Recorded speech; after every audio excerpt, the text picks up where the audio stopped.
வீடோட அமைப்பும் வேற வேற மாதிரி இருக்கும் இல்லையா சார்? ஸோ இதை கஸ்டமைஸ் பண்ணிக்க முடியுமா நம்மளோட வீட்டுக்கு ஏற்ற மாதிரி? அந்த ஒரு பாசிபிலிட்டிஸ் எந்த அளவுக்கு இருக்கு? இது கண்டிப்பாக நம்மளால வந்து கஸ்டமைஸ் பண்ண முடியும். இன்ஃபேக்ட் எங்களோட ஒன் ஆஃப் த யூஎஸ்பியே வந்து கஸ்டமைசேஷன் தான். இந்த ப்ராடக்ட்டை வந்து நம்ம ஸ்டாண்டர்ட் சைஸஸில் விற்கல. இந்த பாயிண்ட் நான் ஆன்சர் பண்ணுறதுக்கு முன்னாடி நான் இன்னொரு விஷயம் சொல்லணும். நான் தேடும் போது இம்போர்ட் ப்ராடக்ட்ஸ்ன்னு சொன்னேன் பார்த்தீங்களா, அது எல்லாமே ஸ்டாண்டர்ட் சைஸஸ், 4x3 5x3 அப்படின்ற ஸ்டாண்டர்ட் சைஸஸ்ல தான் இருந்தது. கஸ்டமைசேஷன்ன்ற ஆப்ஷனுக்கு வந்து அங்கே இடம் இல்லை. இப்போ நம்ம ஊரில் எடுத்துக்கிட்டிங்க அப்படின்னா எல்லா வாசலுமே வந்து 3x3 தான் இருக்குமா இல்லை 4x3 தான் இருக்குமான்னு கேட்டிங்கன்னா இருக்காது. ஒவ்வொருத்தங்க அவங்களோட வீடு வந்து அவங்களோட கனவு. அவங்க அதை எப்படி இருக்கணும்னு நினச்சி கட்டுறாங்களோ அது அப்படி தான் இருக்கும். அவங்க விண்டோவை ரவுண்டாக வச்சிருந்தாலும் ஆச்சரியப்படுறதுக்கு இல்லை, ரெக்டாங்கிளாக வச்சிருந்தாலும் ஆச்சரியப்படுறதுக்கு இல்லை. ஸோ என்னோட ப்ராடக்ட் நான் வந்து எங்கள் வீட்டுக்கு நான் போடணும்னு தேடும் போது இது வந்து எனக்கு ஒன் ஆஃப் த டிஃபிகல்ட்டியாக இருந்தது. என்னோட டோர் சைஸும் இம்போர்ட் பண்ணி எடுக்க போகிற ப்ராடக்ட் சைஸோட டைமென்ஷனும் மீட் அவுட் ஆகலை. ஸோ அது வேற ஒரு பிளாக்கிங் பாயிண்ட்.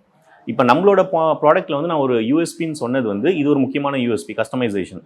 இப்போ நம்ம கஸ்டமர்ஸ் வந்து நம்மகிட்ட என்கொயரி வராங்க அப்படின்னா டேரெக்டாக நம்ம கிட்ட இருக்க சைஸை சொல்லி நம்ம வந்து இன்ஸ்டாலேஷன் போகிறது கிடையாது. நம்மளோட இன்ஸ்டாலேஷன் டீம்னு சைட் இன்ஜினியர்ஸ்னு ஒருத்தவங்க இருக்காங்க, இன்ஸ்டாலேஷன் டீம்னு ஒருத்தவங்க இருக்காங்க. ஸோ சைட் இன்ஜினியர்ஸோட வேலை என்னன்னா, கஸ்டமர் நம்ம கிட்ட அப்ரோச் பண்ண பிறகு அவங்களுக்கு அப்பாயின்மெண்ட் போட்டு அவங்களோட வீட்டை போயிட்டு கம்ப்ளீட்டாக ரிஸ்க் அசஸ்மெண்ட் பண்ணுவாங்க. அவங்களோட வீட்டை சுற்றி எந்தெந்த இடத்துலலாம் அவங்களுக்கு வந்து வாட்டர் வரதுக்கான ரிஸ்க் இருக்குது, எந்த மாதிரியான விண்டோஸ் எந்த மாதிரியான டோர்ஸ் இருக்குது அப்படின்றத எல்லாத்தையுமே வந்து ஐடென்டிஃபை பண்ணுவாங்க. இப்போ நான் சொன்ன மாதிரி இன்சைட் மவுண்ட் போஸ்ட் தேவைப்படுதா இல்லை அவுட் சைட் மவுண்ட் போஸ்ட் தேவைப்படுதான்னு சொல்லிட்டு எல்லாத்தையுமே அங்கே ஐடென்டிஃபை பண்ணி எல்லாத்தையுமே வந்து அங்கே மெஷர்மெண்ட் எடுத்து கம்ப்ளீட்டாக கோட்டை வந்து கஸ்டமருக்கு வந்து ஷேர் பண்ணிடுவாங்க.